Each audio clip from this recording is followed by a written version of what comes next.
Today on the Leadership to Wealth podcast, our guest, who is a lawyer from Miami, talks about a number of issues. Most importantly, he shares with us about how to build as a professional on social media and how to build your business, as well as why people are afraid of judgment when it comes to these arenas.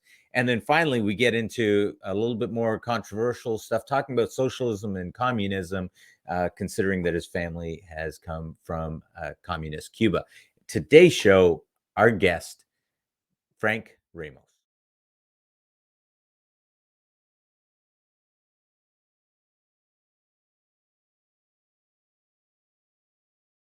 All right, guys, this is the Leadership to Wealth podcast. And today we have Frank Ramos. Frank, thank you so much for joining us today.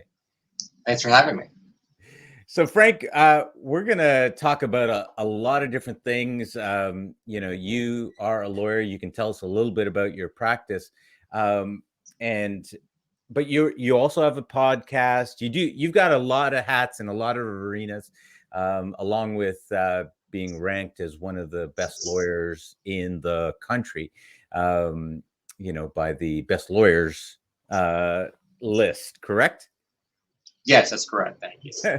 So tell me, just to kick us off, as a person, as a lawyer, as whatever area you wanna go into, what would you say is an area of your life that you absolutely crush in? Like this is your superpower. I think what I do really well is social media, particularly in LinkedIn. I jumped on that platform early on, which was pretty much a resume platform. I didn't really understand it. I think most people didn't understand it for the first decade or so it was out there. In the last few years, particularly during the pandemic, that's where we were. And we couldn't go out, we couldn't have lunch, we couldn't have drinks, we couldn't get on a plane. And so we were all socializing and mingling and networking online. And LinkedIn for Professionals was the platform. And I really learned and studied and understood the platform and made it my own. I have about 62,000 followers there. It's pretty good for a lawyer.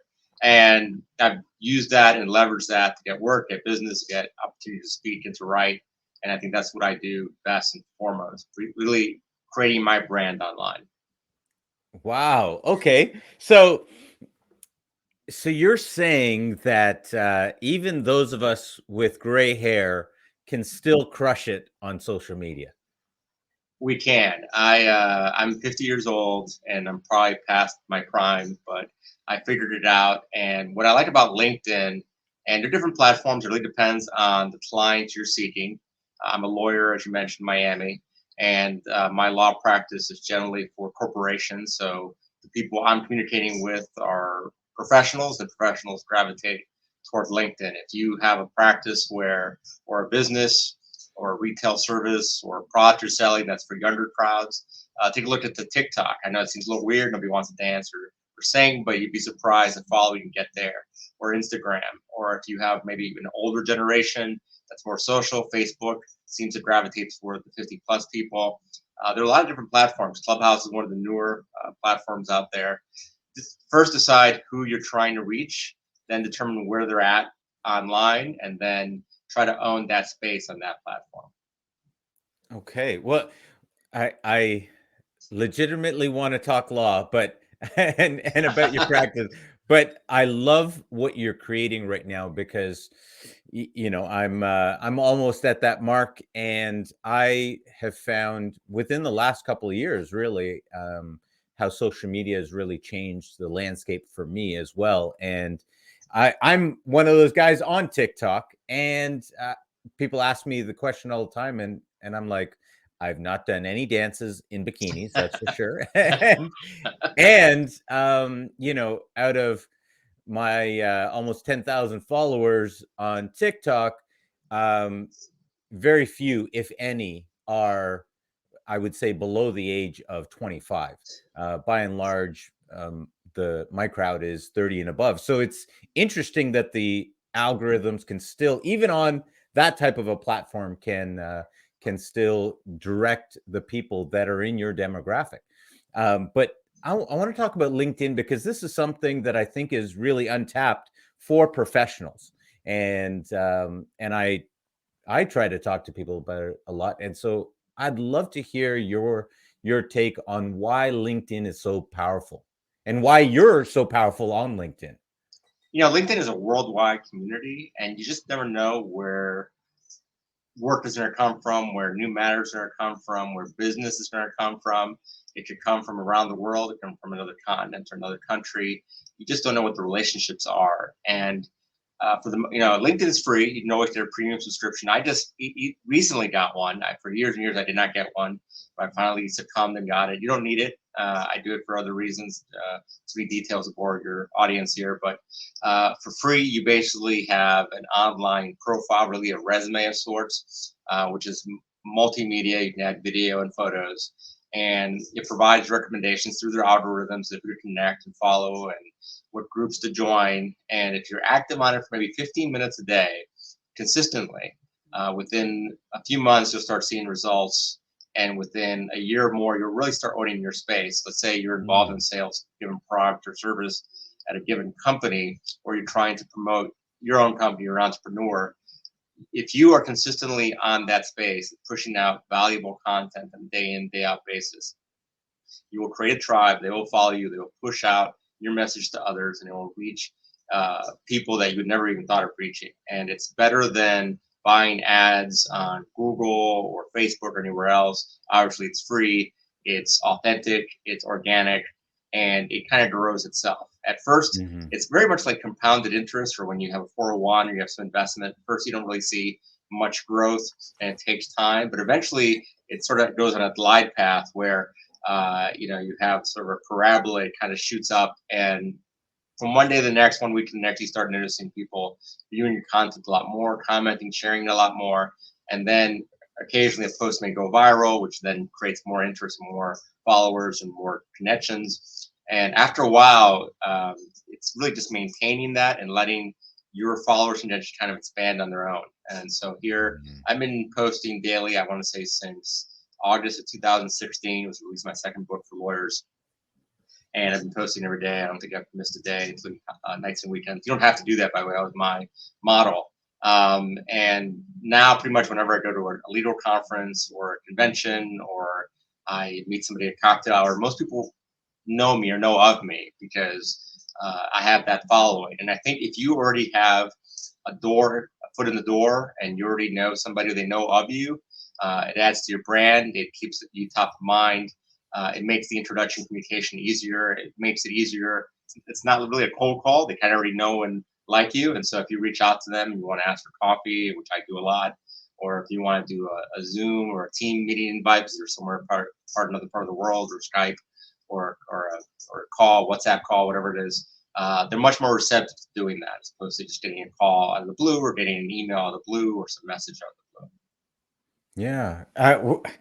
Well, I think that's amazing, and I agree with everything you're saying. And it's interesting, for those of you that are listening right now, you're hearing this from a lawyer, and I know that lawyers get a lot of bad names uh, offline, and here, Frank, you're providing us real value here in helping people to understand the power behind it.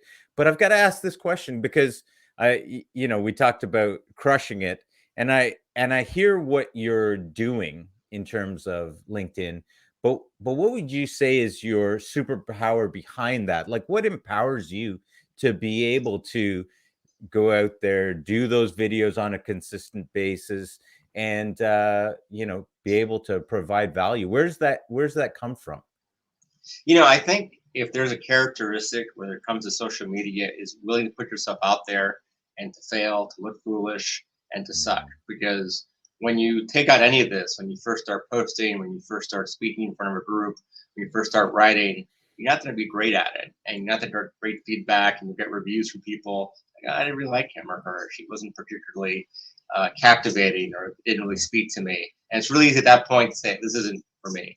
And I think you have to push back past that. And I think when I first got on LinkedIn, I wasn't particularly good at it, and I fumbled through a lot of things, and I made some mistakes, and maybe I made some posts that weren't really good. Maybe some of them were a little controversial, and I learned from that. And I think the ability to accept failure as part of being an entrepreneur or a leader or a manager, and understand that's part of the natural process, and having everybody in your team understand that as well.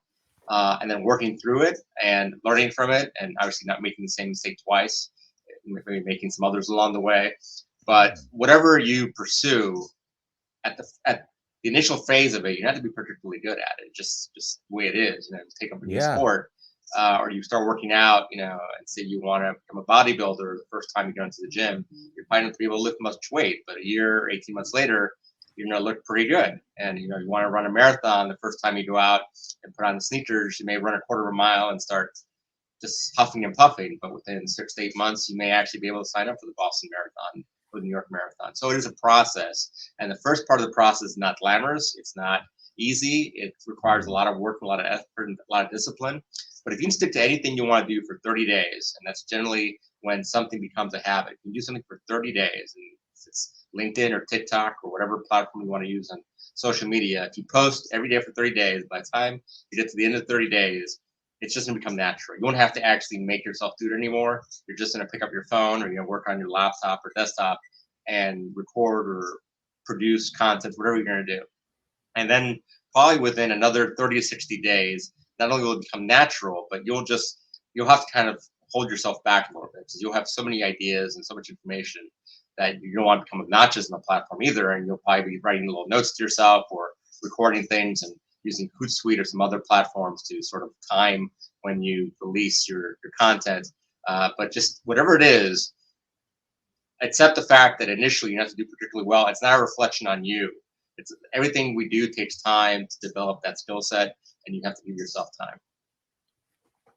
So if you were to have a letter on your chest, it sounds like it would be two letters, WF, willingness to fail.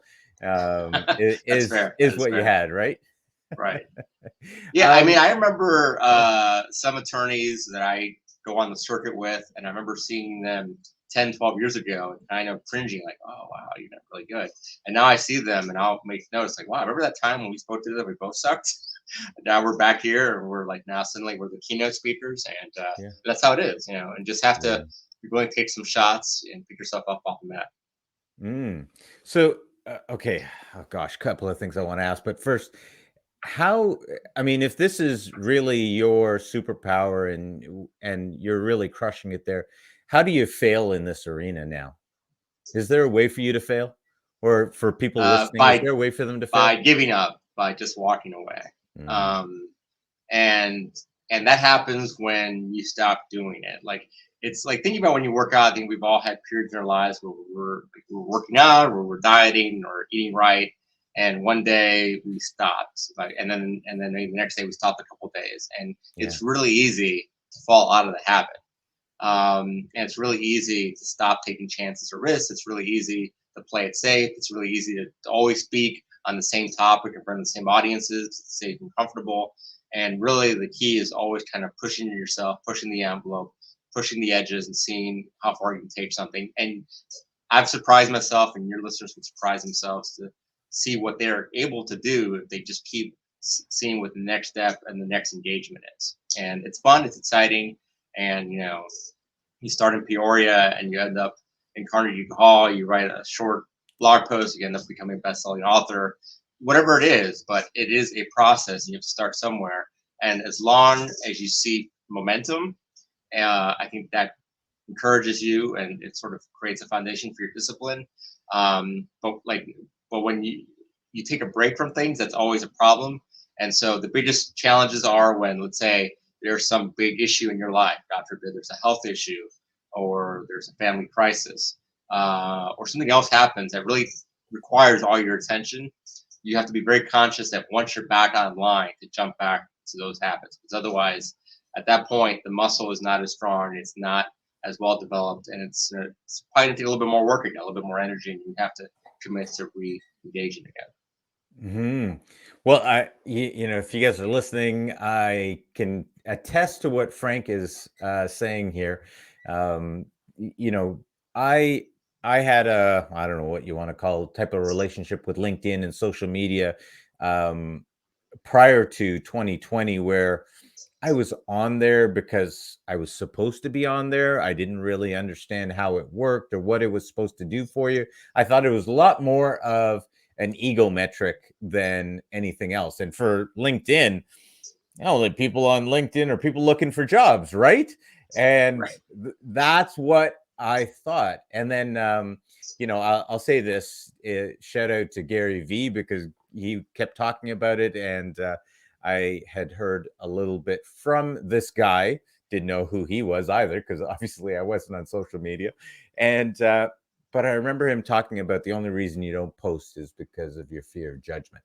And I thought, well, I believe in providing value, and uh, I'm not worried about people judging me. So let's go ahead and do it. And one of the things from what you were saying that I did was in January of 2020, I just started posting daily. And I didn't shave. I didn't dress up nice. I was like, okay, let's make these the worst videos ever because you can only go up from here. And try not to overthink it and just keep putting them out. And so I would put videos out every day, kept doing them. And now I just did Monday to Friday. I'm a business professional. I'm like the weekends are for family. Monday to Friday, I put them out, and I kept doing that. And first, you got a couple of views, then you got 10, then you got 20, you got 50, 100. Oh, I got 150 views on something, and I thought that was amazing.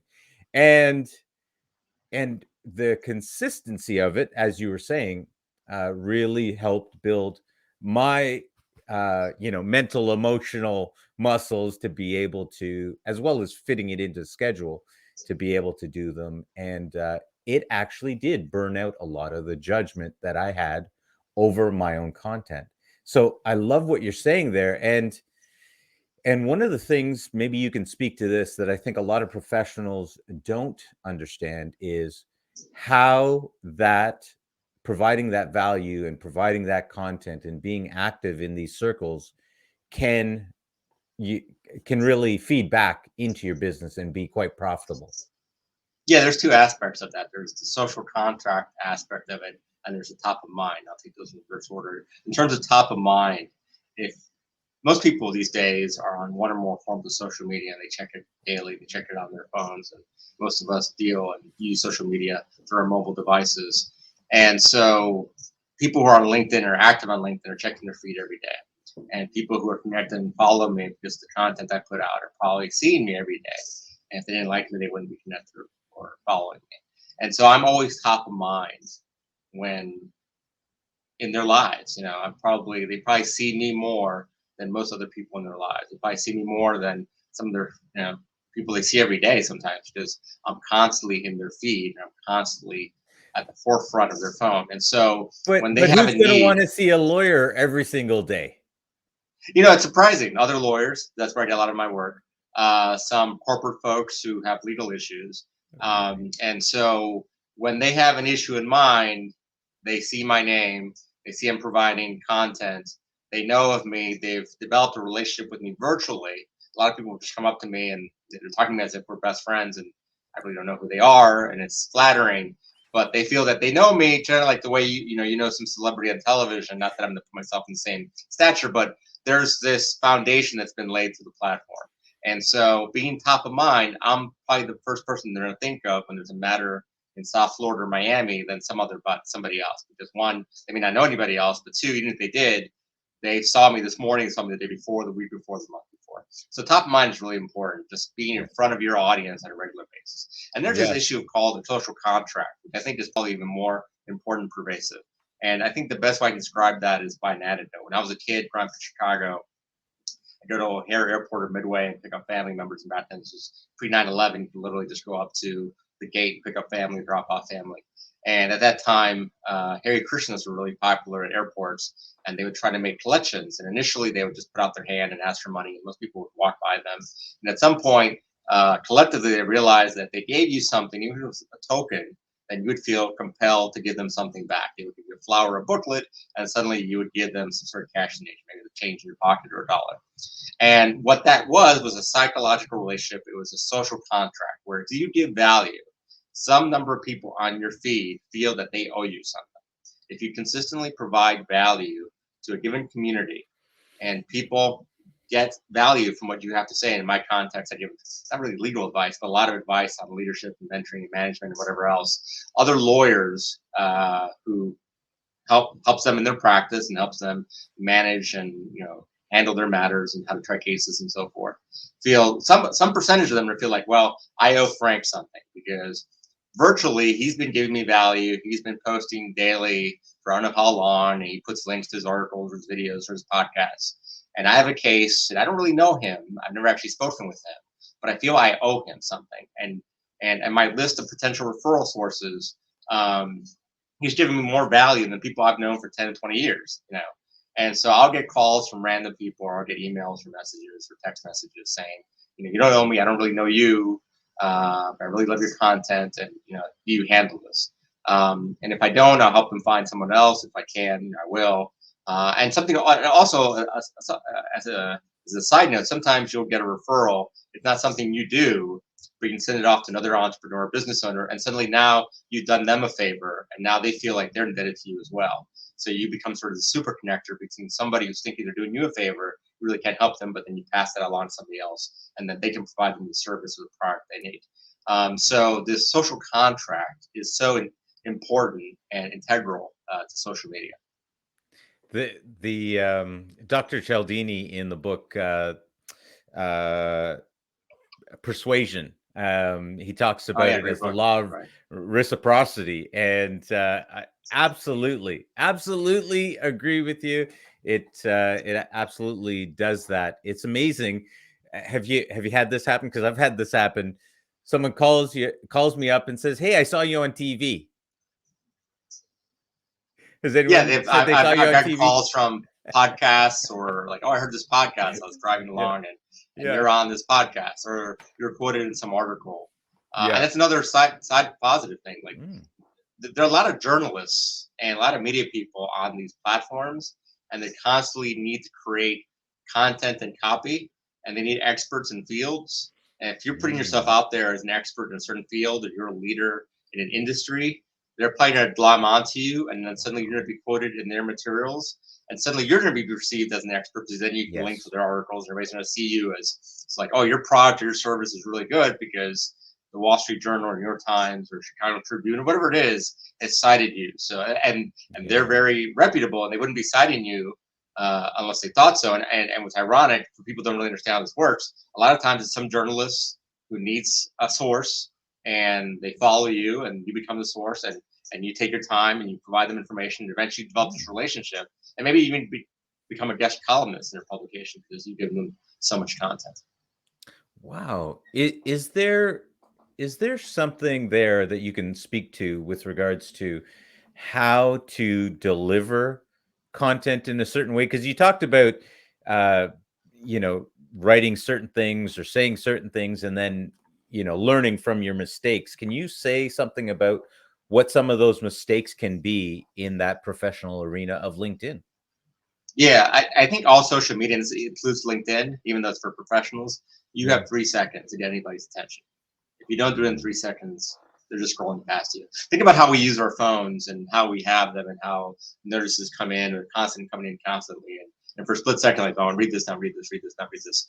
And so it's like that. And so when you're going through somebody's feed and you're saying something, that first sentence will determine whether or not they read your material. And so you need a hook. It's basically, you need a hook point where your first few words, that first sentence, or that catchphrase is what makes them keep reading. It makes you click on your post, so they open up the rest of the post. The way the LinkedIn appears, I think this is true for most posts, you see the first 2 or 3 lines. And so those first 2 or 3 lines should kind of stand off by themselves. It should be a question, it could be a statement, it could be something that really says something. And so people are like, oh, this is interesting. They click on it, they read the rest of the post, and then they are engaging with you. And so, and whether that's on LinkedIn or Twitter, I guess now 280 characters, anything else, that first few words, that first sentence, that hook point, that's what you draw somebody in with. And I learned early on that these long form posts, where it's just one big paragraph, really isn't eye-catching. Like, you look at it and you just don't want to read it. Yeah. And it could be great It content. And it could overwhelms you have, right from the get-go. yeah, there's be a lot of value, and that person may have a lot more to say than I do on this exact same topic. But if no one's reading it, it doesn't matter. And so, if you find a way to break up your Wow. messaging and your content so that it is sentences versus paragraphs, shorter versus long words, not big words, eye-catching things, things that kind of sound have a certain cadence to it, catchphrases, things that will kind of resonate, kind of like almost like a earworm. Those are sort of things you're doing, kind of like very much like a song, like lyrics to a song or poetry, which is much more popular. If you go to most bookstores, you see a lot more poetry collections. And I was thinking, so why is that? Well, we have shorter attention spans. Who wants to read a 300-page book when I can read an 8-line stanza in a poem and have more or less the same messaging? And so what you learn is you try to say a lot more with a lot fewer words and deliver a more powerful message. And if you see, and you can see which posts are really resonating by the number of likes and shares and comments. And those posts just visually almost look like a poem. They look like, they're short sentences, they're drawn out, they're very powerful. They say something and they leave you with a thought or an idea, and fade to black, roll the credits, and they're gone. And at most it's at one point LinkedIn had 1,300 character limit. Now they have a 2,600 character limit. I think you're better off limiting it to 1,000 to 1,100 characters at most. I see these long form posts, and we just don't have time to read them. And think about how much time it takes to draft them. If you're trying to make the best use of your time, find ways to get your message out there in the fewest words possible, and do more posts that are shorter than maybe doing one or two posts or longer over the week. And the way the LinkedIn algorithm works, and I think most platforms work, is that your initial engagement is what really determines whether or not it transcends and becomes viral. So you post something, and within that first hour, if it's not getting traction, it dies in the vine.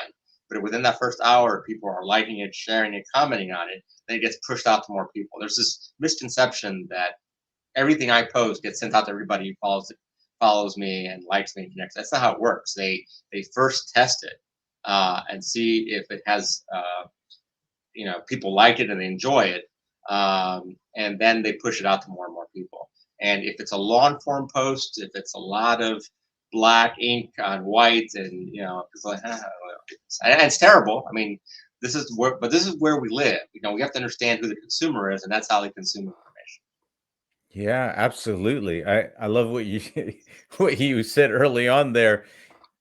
If nobody reads it, then nobody cares, right? Like Right. it, or you referred it. It'll die on the vine, and I think that's I can say true for me, as when was writing a lot of stuff early on, or even in video.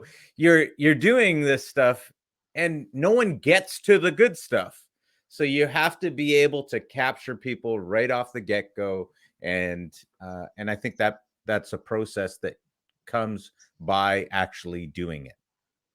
Yeah, like if old form journalists, when everything was in print, now everything is now online, and they had to make sure that they filled so much copy on a piece of paper.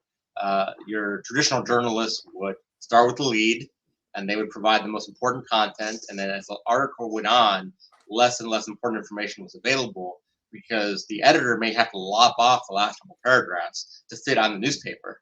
And so, the traditional journalist knew, I got to get you with the headline. I have to have that lead in the first sentence, and I gotta hold your attention. And I know the longer the article, the less attention I'm gonna have. You probably have to get to the end of it. And so by the time I get to the last paragraph about whatever little details there are, I probably already lost interest, and you're probably moving on to the next article. Right. And Right. it's gotten worse now, obviously, because we are bombarded with so much stuff. And so it continues getting worse. Now it's a 3-second attention span, and may become a 1-second attention span. So always start with the lead, get your main point across. And if nothing else, if all they read is that one sentence, maybe that one sentence is the one that sticks with them and makes them think about you. Yeah. Wow. Um, Frank, you're teaching a master class right now about LinkedIn. I love it, and I hope listeners are really getting value from this, because this can really make a huge difference.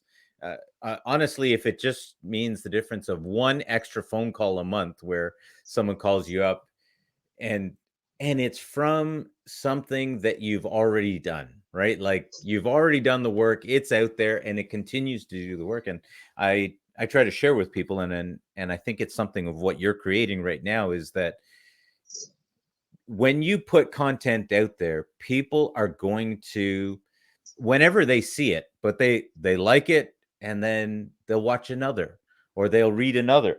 And they say that it typically takes 7 interactions for people to get to know you, 7 to like you, and 7 to trust you. And I say, if you don't have at least 21 pieces of content out there, you can't. How are people going to get through that cycle, especially in an environment where we're not actually meeting physically anymore, right? Like we're not like we were at any rate, right? Even if you live somewhere, I'm up here in Canada, they're talking about a potential another lockdown up here. So that's one thing. But if you're everyone everywhere has changed their habits that way, right? So they're not seeing people as much. So you want to be in this social media space because it makes such a difference with people being able to access your content, getting to know you, familiarizing themselves with you. I think is everything I'm hearing you talk about, and has been my experience as well. And then they pick up the phone and they send an email and they reach out to you. Yeah, and you raised a great point about how long we've been in this current environment. It's about 2+ years. And here in the US, we finally opened up and we just got rid of our mask mandates on planes and trains. But 2 years is a long time. Getting back to my earlier point about anything taking 30 days to become a habit. In 2 years, social media, online presence, online interactions have become a habit. And are we going to go back to seeing people? Of course. But forward going, whether it's meetings or conferences or meeting people, it's a hybrid model on Yeah. an onward going basis. It's just cheaper and less expensive to meet people socially online than it is to meet people in persons. And to the extent you have your own company, you're working for another company, that's going to become part of whatever long term strategic plan they have to engage and market themselves. And that's going to be true across the board, no matter what sector, profession, or job you work. And so to ignore social media is to ignore the reality we find ourselves in, where this is part of it. Before, maybe pre-pandemic, it was a choice, and now it's a necessity. Do you think there's a difference between an online presence and offline presence? Like, do you have a persona for when you're online? Well, no, I have different personas for depending on the platform, but I don't have different personas whether I'm on or offline. I think you have to be authentic. You have to understand who your audience is. Obviously, a LinkedIn audience different from a TikTok audience, different from Yeah. a Twitter or a Facebook audience. My two primary platforms are LinkedIn and Facebook. Facebook, I have, I guess, the 5,000 max connections there. And that is more sort of a social setting. It's not really business per se. I share a lot of memes and jokes within about the legal field, but it's much more down to earth and sort of things I would never post on LinkedIn because that's not what LinkedIn is for. So knowing the platform, knowing what the purpose is, knowing why people are coming there and what they want, and meeting that need. Again, as for people who are selling themselves or services or products, you have to meet your consumer where they're at. And you have to know what they want and how they want information packaged. And so, for Twitter, obviously it's a lot more information, a lot more. They want people. We're just dealing with things with immediacy. As if Twitter's your platform and you're an information provider, you're always on top of dealing with things as soon as they're breaking and pushing content out there. And you want to be the person who breaks the issue or addresses the issue first and create and lead the conversation. LinkedIn's different. On TikTok, you're creating a brand which is akin to your same brand in other fields, but maybe it's a little bit more humorous, maybe it's a little bit more personal. It's obviously very short. TikTok reels are very short. They're not quite as short as some other reels, like what Vine used to be, which are 6 and 8 second videos. And so the way you package yourself is differently, but the message should always be the same. One of the things that I found with TikTok that I enjoyed about it is that it forced me to get concise in my message. You got 1 minute, you've got to say what you've got to say. And I know that they've expanded it out, but you've got to learn to be able to say it quickly, condense it all, and leave out all of the fluff. and as a result, it really helps in your speaking. Now, I think with LinkedIn, you don't want to be quite as short, although you might get people to come in. You want to be able to give people a little bit more content when once you're on LinkedIn. But let me ask you this: with regards to LinkedIn and Facebook, do you use them in connection in some way? Is there, like, from a professional standpoint, is LinkedIn just LinkedIn and Facebook just Facebook, or do you somehow have a link where, hey, if you want more, go over to Facebook or something like that? No, I really use them separately. I have a separate website called MiamiMentor.com, which is where I house my content, and I recommend anybody MiamiMentor.com. MiamiMentor.com, and Yeah. that's where I keep all my ebooks, which are free, and videos and so forth. Um, LinkedIn and Facebook are sort of the segue or the tunnel to get to your website. People don't really visit websites anymore, and to think that you're going to create a lot of interaction in your website is probably thinking that was probably true 5 or 10 years ago, but no longer true now. But having said that, you do need a website. You need to have good content, and you want to have more information about yourself for those who want to go beyond just knowing you superficially. And so I have a website, MiamiMentor.com. I keep my books around about 20 books and my interviews that I've done for podcasts and podcasts I've done, articles and so forth. And so if you are a content creator or if you have a business and you're directing to your business website and you want to have information there, you may have a webinar that you give away for free, or an ebook you give away for free, or some other material. And again, things how we deal with this has really changed. The idea that we just give away stuff for free, that's a fairly recent phenomenon. I mean, think so, not that far back to AOL where we had to pay for internet. And today, the idea that we pay for internet is just anathema. The idea that somehow, I mean, if Facebook had been developed in 1999, we'd all be paying a monthly subscription for it. I mean, and we'd all be we'd all be paying out of our pocket. And today, the idea that we would pay for Facebook or Twitter or anything, like, this doesn't work. I mean, no one could start a platform and expect anybody to pay for it.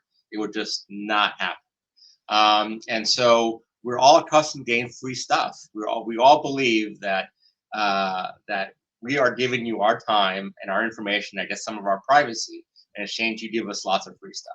And that's another sort of contract we've created. So if you are on these platforms, then you have to give away a lot of value. And there was a time where the idea that a law firm or a company or anybody else would just give stuff away for free and not charge a retainer or get some money up front was unheard of. And now that is part and process of what it is. And so for people who aren't used to social media, the thing they have to get past is giving away their expertise for free. Not all of it, obviously, and not in every context or manner, but enough of it that, again, people get to know, like, and trust you, as you say, and they give you a call versus a call of another consultant or another entrepreneur or another company. Yeah. Well, I mean, in your field, it is, I'm going to say, abnormal to have It that is, yeah. social media presence. The vast majority of lawyers that I've ever met do not want to say anything. they want to use the least words possible. And, being in finance, being a real estate investor, I get it. Everything is liability. And, now I'm on the finance side, and it's funny because I tell people, when I initially got licensed, they didn't teach us how to do mortgages, how to do that financing. They taught us everything that we needed to know for how we were going to be sued, for how we were going to get in trouble. You know this? Okay, great. Now sign off, and off you go. Congratulations. Good luck. I in for us here, one of the things that they did was for realtors, real estate agents, they actually removed that agency from them, so that now the brokerage has the liability, and they made them real estate reps. So when you're talking about the field of solicitors, you're talking about lawyers, I'm sure that every one of you always hears and thinks litigation. So be careful with what I say. And but that's a real change for you to be so vocal on social media. Can you say how that happens or how that occurs for you that you're able to do that? Yeah, I don't really give advice to prospective clients. I basically talk about litigation, pretrial skills, management, leadership skills, mentoring skills, and I'll talk about how I deal with things, and in the process, come across as a subject matter expert without creating any sort of attorney-client relationship with my followers. Mm. And most people on their websites, they have these disclaimers for law firms like that. Some of this is legal advice, and so on and so forth. And I don't go out there and tell you how to draft a will or how to go through a divorce. So there are lawyers who do that and do it very well. And so I don't have a lot of the caveats that they do. They put themselves out there. They provide real advice, and I'm sure they preface and end their statement saying, "This is legal advice. Go talk to a lawyer." My stuff is a little bit more generic and a little bit more broad based, and it's really not geared toward the um, the client as it is to the lawyer themselves. Just again, my practice, and again, thinking about who my prospective clients are and who my audience is, are other lawyers who are going to refer business to somebody in South Florida where they don't have an office or practice in, or in-house counsel that have a need down here. And they don't need me to tell them how to practice. They just want to know that I know what I'm talking about, and I'm generally discussing issues that are informative for them. I shed some light on some issues that like, oh, okay, that's a good way of looking at it, whatever. And they're not taking it as legal advice, or just sort of it's something that they read an article or attended some seminar, and to learn more about a given topic. It's kind of how they see and perceive me. But Yeah. you're right. It's with lawyers, I think that's adding to the fear of coming across as dumb or silly. There's also the fear, like, why do I create an attorney-client privilege? And I think people overstate and overthink that a little bit. Yeah, yeah. I want to ask a quick question. We passed by it, but it just came back to mind. You were talking about LinkedIn, and you're talking about posting on a regular basis. I know that LinkedIn has obviously you can put videos, you can put up pictures. It's also got the function to just put a post where you can write into it, or you can do actual written articles. And and it sounds to me like you're doing written articles beyond just doing regular posts. Is that correct? Oh, well, I used to do articles. Articles have become archaic on LinkedIn. Now they have newsletters, and you can create Mhm. newsletters. I haven't gone there yet.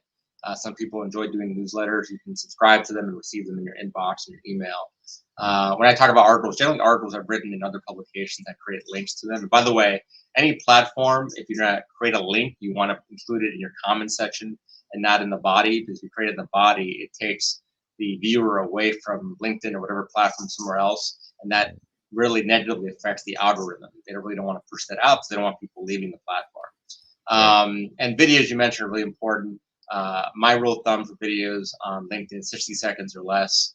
And usually the way it's done is that they automatically have the closed captioning on the bottom, depending on whatever service you use. If they don't, it's worth doing, because a lot of people don't actually listen to videos. They're in public places if they don't have their earbuds on, but they'll read along with the text. So that's important as well.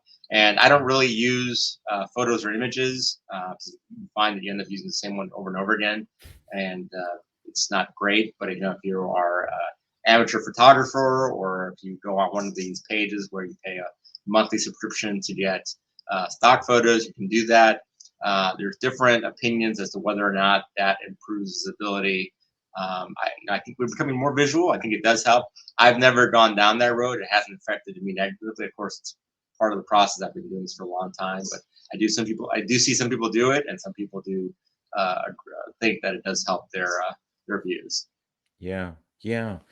Um, that and that's interesting, and I think it's something for people to kind of work their way through and figure out. You've got to get your own style. You've got to realize what resonates for your audience, um, and and I think that something that's important is to not be tied into the views, to not get sold on just the views of whatever it is, because I've seen a lot of people that I'm going to say they sell out and they go down the entertainment factor road and they lose the content.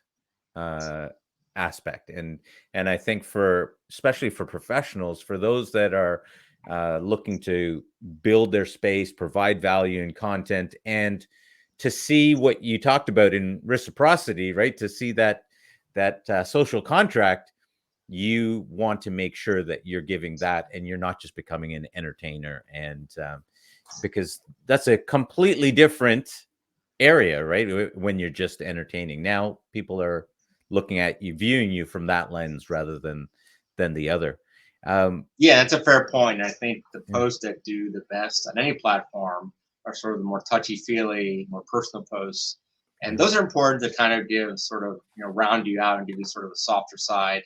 But you're right, you'll see that those posts may generate 25,000, 50,000 views, but your more pragmatic ones only have 1,000 views. And it's easy to say, well, I'm just going to do this all the time. And suddenly, yes, you have a huge following, but to what end? You haven't really established your reputation in certain fields. You're just the person cracking jokes or making Yes. motivational statements. Yes. Yes, absolutely. With hundreds and thousands of views, you can literally dominate in your field. You can be so powerful in your field versus trying to chase those other metrics of tens of thousands, hundreds of thousands of views, which is a completely different I'm going to say metric, right? For Right. especially when we're talking as professionals. But let me ask you, as from a leadership standpoint, you're talking about, this is an area that you're really strong in, and so I'm curious if this is where you're really strong, and you've got your business is really thriving. w- Is is there any areas of your life that are weak, that you're weak in, or that you're failing in? Like, what do we got here? We got Superman on I the show think today. it do get very time consuming.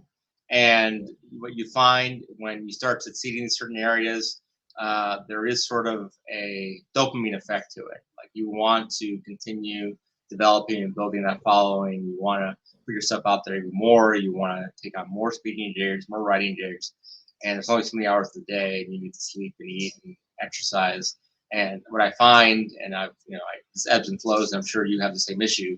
Sometimes you overcommit, and you manage it. That's fine, but that can only be done over short spurts. You can't do that over a year or a decade. It's not catch up with you. You're either gonna end up in the hospital, or you're gonna burn out, or you're gonna crack at some level. So once things take off for you, and they will, once you put in the time and the effort, and you have the discipline, you have to know when to pull back on the reins. It'll be hard to do that because it's a lot of fun that people are just calling you and congratulating you or thanking you or sending you some nice note or some gift in the mail or telling you that you changed their lives, and you want more of that. We all want more of that if we're honest with ourselves. And Yeah. so when you hit your stride, you got to make sure that you're not outrunning yourself. Yeah. Yeah. And so is that something that you found that has been an Achilles heel for you, or something that's been Yeah, I something think that you really have to work I at? think we all get invited to a lot of speaking engagements, Mm. and sometimes I'll do several back to back, and by the time I'm doing my third one, I'm like, "Oh, this was just not a good idea."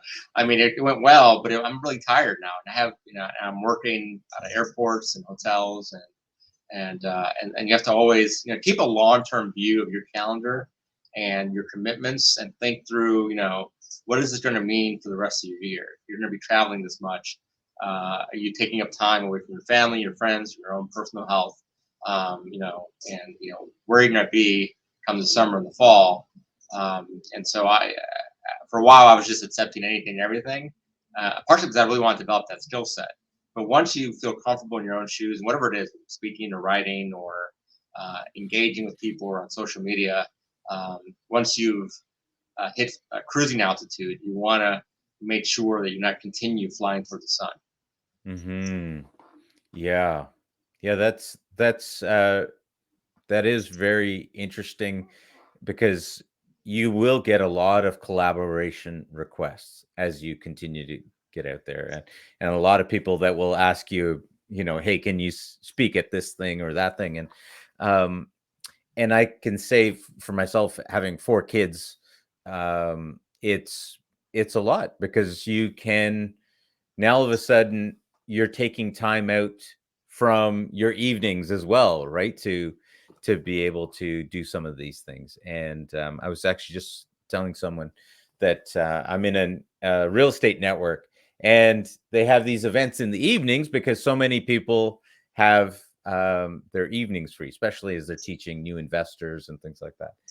And I haven't been to them for a while. I said I've had to pull back. Otherwise, my family, they just won't see me, and I've had to Right. prioritize that time. And so then you're looking at it and thinking, what are what are you doing? Why are you doing it? Right.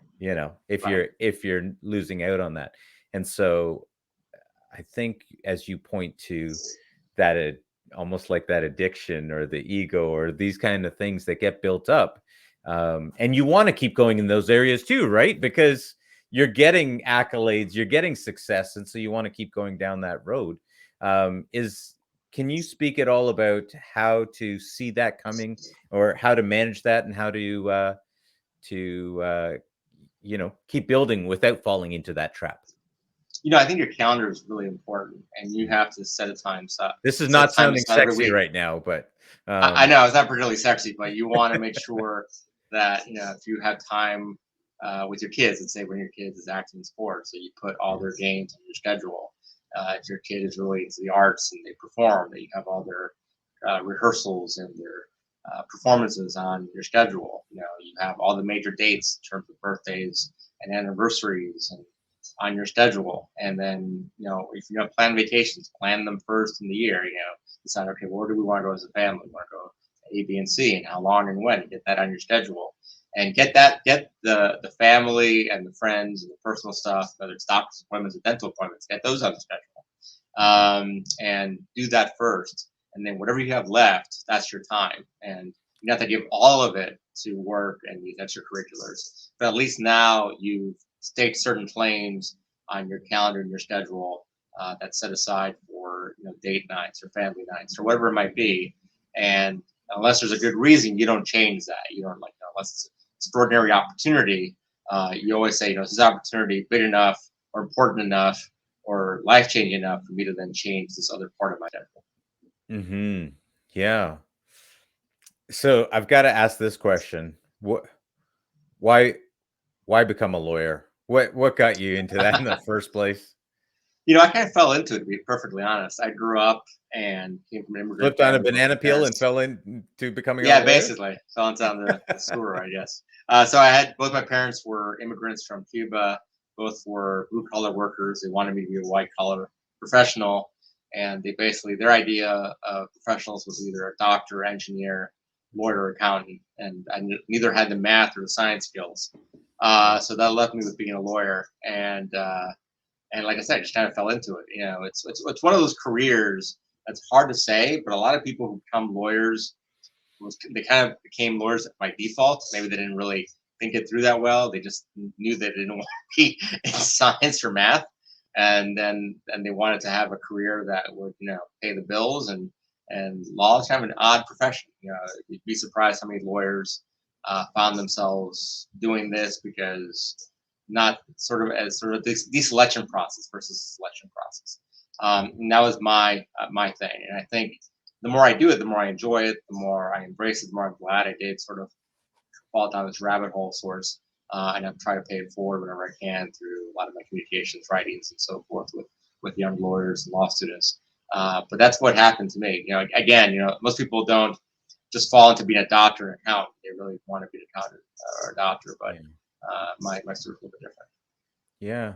Well, now I've got to ask, and you may or may not want to talk about this, but you mentioned that your family came from Cuba, and I think it's interesting that we're in an interesting time where we're seeing so much of this socialist movement being pushed. I mean, here in Canada, our prime minister, Justin Trudeau, of course, his father was friends with Fidel Castro. Right. And there's even, I mean, yeah, the rumor about him being, yeah, we won't even get into that one about whose son Justin actually is. But there is a lot of questions about socialism and communism these days. For you, having your background, your family background from there, do you have any thoughts on what we're seeing in our countries and the vast number of people that are looking to move in this direction? I think there is a subculture, a subgroup of people who don't want to put in the time or the effort. And socialism and communism at its heart is fairly selfish in the sense that I'm just going to have somebody else pay for what I need. And not to suggest that we don't need to have a social net and a social construct to help those who have less or don't have certain resources. But when the default is that the government's going to pay for everything, who's going to pay the government? Who's going to pay those much higher taxes? And invariably, that system is really incongruous with our own system of trying to maximize ourselves and our position. I think inherently we all want to do the best for ourselves. We all want to keep as much of our paycheck as possible to succeed in our own terms. And if you create an environment where that isn't happening, then people are going to go elsewhere. And you see a lot. This happened with the pandemic. I saw a lot of people leaving California and New York for Florida because we don't have a state income tax here. There's really no county taxes either. And it's a fairly free regulatory state. And what happens is that you have states like in New York and California where you have these huge social networks. Some of it are very important. Some of it is somewhat questionable. And then they're losing that tax base. And so then they have to increase taxes even more to sustain the system that's been created over decades and causes more flight by more professionals who are the ones sustaining that process until it kind of collapses on itself. I don't know. Right. They're always having budgetary issues in these large states that have lots of programs. And we saw a lot of flight from Canada and other countries where a lot of regulatory issues are happening that come down here, whether it's for our healthcare system or whatever it might be. I guess the idea is a nice idea, being more generous and egalitarian and communitarian, but it really never works in practice. I think it works sort of in the early Christian community or in small groups where it's almost like in the family model or in an extended family model where everybody kind of chips in and protects a small village or small group. Once you move it outward, invariably you have people taking advantage of the system, trying to get what they can from the system, and then it collapses under its own weight. Yeah, absolutely. I agree with you. It really is a nice idea in theory when you talk about fairness, when you talk about sharing. And I agree with you that it's what you want in your family. You open everything up, but once you get beyond those scopes outside of your family, outside of your relatives, outside of your community, now it doesn't make sense anymore because there's always people that are going to take advantage of it, right? So wow, thank you for getting into a little bit of politics there. I was like, good luck if a lawyer is going to want to say anything about politics, but I appreciate it, especially considering your family background. You'd have some insight into it. Just as we're closing, I got to ask the question of the picture in the background there with the man playing the flute. Can you tell us a little bit about that? Oh, sure. There's a couple other photos back there too. My younger son, who's now in his senior year at University of Miami, he's a performance major, music performance major. In high school, we did a lot of drawings. And the gentleman you just pointed out with the flute is Ira Sullivan, who passed away about a year ago. He was actually a member of our church, and he was a jazz multi-instrumentalist. I think I got that right. And he played the flute and the clarinet, the sax, the flugelhorn, a few other instruments. And he came up during the bebop era, the post-bebop era.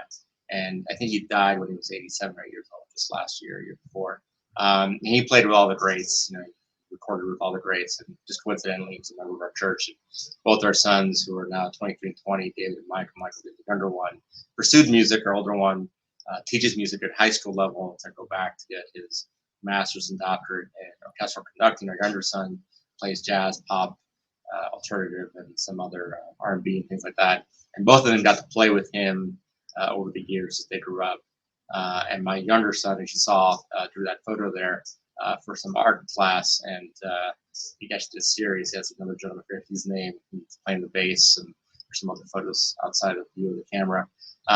And so he was considering pursuing a career in art. Ultimately, really dove into music and did that. And I think it's important, whatever kids you have, and always figure out what their interests are, what their passions are, and encourage that.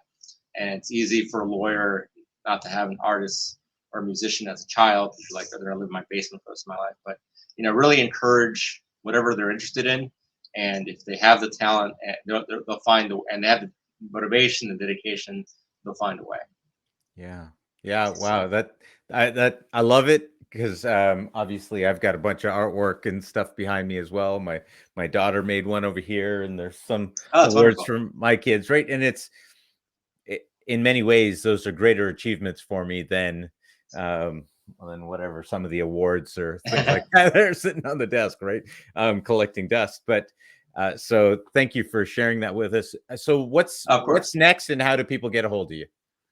Well, the best way to reach me is through my website, miamimentor.com, or if you want to follow me on LinkedIn. I can't accept any more connections. One of the things about LinkedIn, you only have 30,000 connections, but you're welcome to follow me. And my contact information is also on my profile on LinkedIn. And what next? I have busy trial practice. I have some trials coming up. Like I said, I have 2 boys. My older one is going to be engaged soon, by getting married next summer. And I'm going to continue speaking and writing. I enjoy it.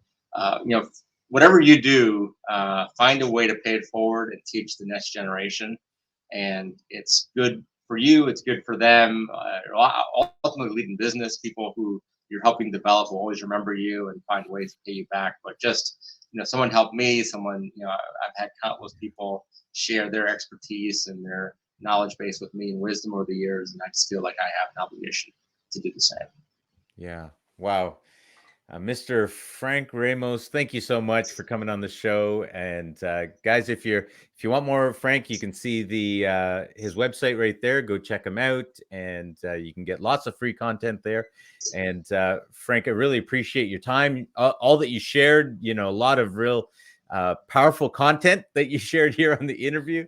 And I think if people can really take that to heart, they'll be surprised how that can build their businesses on top of all the other aspects that it can help them in. So thank you so much for coming on the show today. Well, thanks for having me. It's been a huge pleasure. All right, guys, we'll see you again next time on the Leadership to Wealth podcast. Take care. But there is a lot of questions about socialism and communism these days. For you, having your background, your family background from there, do you have any thoughts on what we're seeing in our countries, and the vast number of people that are looking to move in this direction? I think there is a subculture, a subgroup of people who don't want to put in the time or the effort. And socialism and communism at its heart is fairly selfish, in the sense that I'm just going to have somebody else pay for what I need. And not to suggest that we don't need to have a social net and a social construct to help those who have less or don't have certain resources. But when the default is that the government's going to pay for everything, who's going to pay the government? Who's going to pay those much higher taxes? And invariably, that system is really incongruous with our own system of trying to maximize ourselves and our position. I think inherently we all want to do the best for ourselves. We all want to keep as much of our paycheck as possible to succeed on our own terms. And if you create an environment where that isn't happening, then people are going to go elsewhere. And you see a lot. This happened with pandemic. I saw a lot of people leaving California and New York for Florida because we don't have a state income tax here. There's really no county taxes either, and it's a fairly free regulatory state. And what happens is that you have states like in New York and California, where you have these huge social networks. Some of it are very important, some of it is somewhat questionable. And then they're losing that tax base. And so then they have to increase taxes even more to sustain the system that's been created over decades, and causes more flight by more professionals who are the ones sustaining that process. And so it kind of collapses on itself. I don't know. Right. They're always having budgetary issues in these large states that have lots of programs. And we saw a lot of flight from Canada and other countries where a lot of regulatory issues are happening that come down here, whether it's for our healthcare system or whatever it might be. And so I guess the idea is a nice idea, being more generous and egalitarian and communitarian, but it really never works in practice. I think it works sort of in the early Christian community or in small groups where it's almost like in the family model or in an extended family model where everybody kind of chips in and protects a small village or small group. Once you move it outward, invariably you have people taking advantage of the system, trying to get what they can from the system, and then it collapses under its own weight.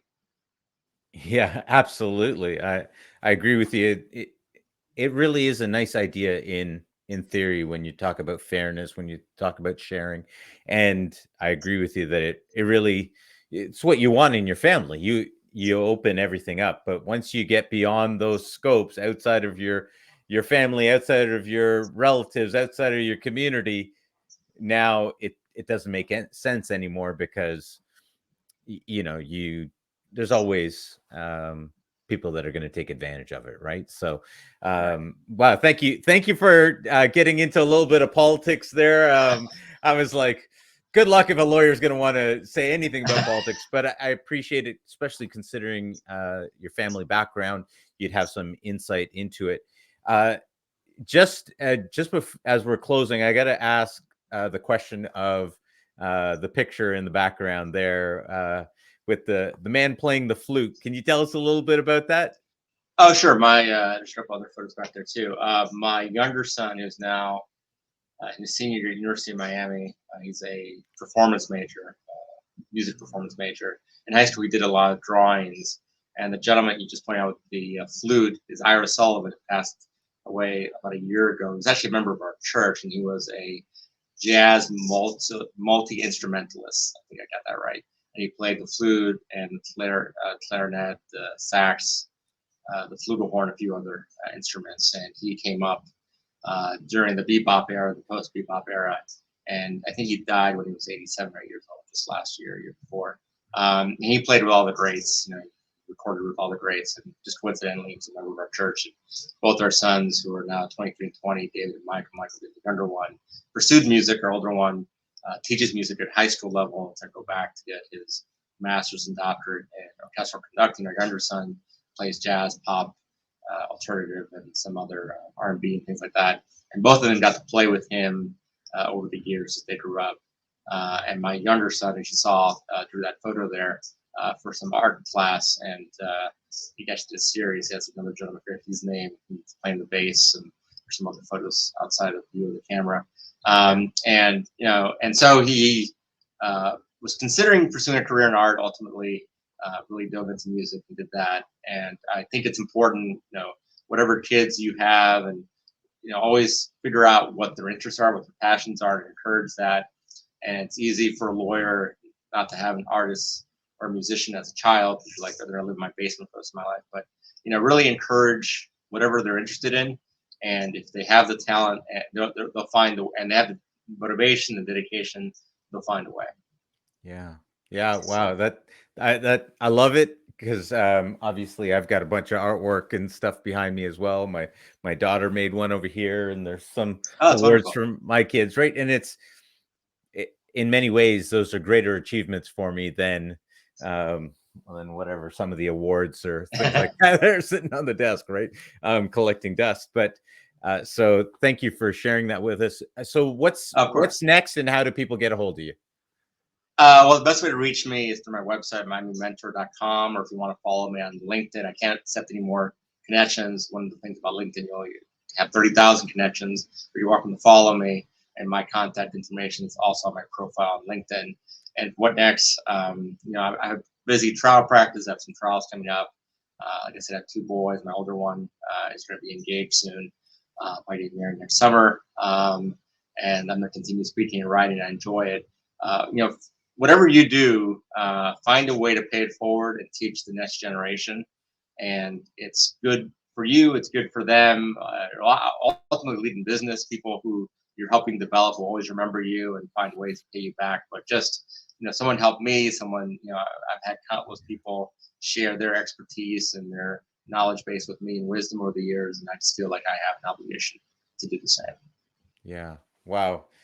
Mr. Frank Ramos, thank you so much for coming on the show. And guys, if you want more of Frank, you can see his website right there. Go check him out, and you can get lots of free content there. And Frank, I really appreciate your time, all that you shared. A lot of real powerful content that you shared here on the interview. And I think if people can really take that to heart, they'll be surprised how that can build their businesses on top of all the other aspects that it can help them in. So thank you so much for coming on the show today. Well, thanks for having me. It's been a huge pleasure. All right, guys, we'll see you again next time on the Leadership to Wealth podcast. Take care.